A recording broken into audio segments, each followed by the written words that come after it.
Ozodbek Nazarbekov nima ish qildi o'zi? Ozodbek Nazarbekov madaniyat vaziri bo'lib kelgandan keyin san'at sohasiga aytishga arziydigan bir tayinli ish bo'ldimi o'zi? Shunaqa jahlim chiqadi. Har kuni qaysi davrada qaysi san'atkor bilan o'tirsam, mashtimgacha kelgan, ishonasizlarmi? Sizlar madaniyat vaziri haqida gapiryapsizlar. O'zbekistonda madaniyat sohasini boshqarayotgan vazirlik va vazirni shaxsi haqida gapiryapsizlar. Yana kamida ijodkor odamdir. Mana shu Ozodbek Nazarbekov madaniyat sohasiga rahbar bo'lib kelgandan keyin bo'lgan islohotlarni, chiqarilayotgan yangi qarorlarni hech qaysisi haqida umuman ma'lumotlaringiz absolutni yo'q. Mana bu safargi video murojaatim ijodkor san'atkorlarga qaratiladi. Mana yaqinda 200 dan oshiq san'atkorlarga davlat mukofotlari berildi.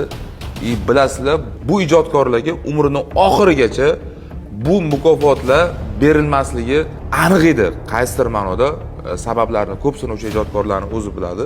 Lekin sizlar bir o'tirib o'yladingizlarmi, mana shu mukofotlarni mana shu ijodkorlarga berilishida kimni tashabbusi bilan mana shu ishlar bo'ldi?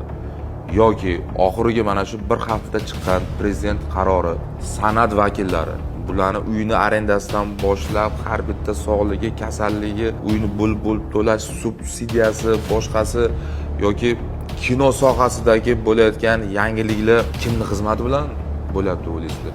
Agar vazirni atrofida biror voqea bo'lishi mumkin bo'lganda, bizning hayotimizda bo'lardi. Men shaxsan shu odam bilan partnyorman. 20 yildan ortiq birga ishlayman.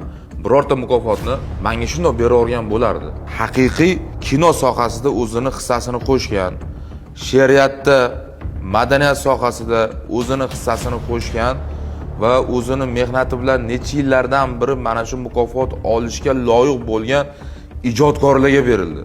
Hurmatli ijodkorlar, hurmatli san'atkorlar, har davrada o'tirib vazirni orqasidan gap chaynagandan ko'ra ijodlaringizni qilinglar. Mana shu prezident farmonini o'rganinglar. Mingdan ortiq san'atkorlarga 50 milliarddan 100 milliardgacha pul ajratilgan. Mana shu pulni har bittalaringiz olishlaringiz mumkin. Qishloqda edim, menda imkoniyat yo'q edi, viloyatdamiz degan gaplar bu yo'g'iga unaqa nomerlaringiz o'tmaydi. Vazir qilayotgan har bitta islohotlarini o'rganinglar. Men xohlamaymanki, o'zimizni ichimizdagi insonlar madaniyat vaziri va madaniyat vazirligi atrofida bo'layotgan intrigalarni o'zlari boshlab berib, kimdir shaxsiyatiga xalqning orasida dog' tushirishni umuman xohlamayman. Biror marta vazirlikka kelib, siz nima bo'layotganligini bilmaysizlar. Yana Ozodbek Nazarbekov yomon, yana madaniyat vazirligi hech qanday ish qilmaydi.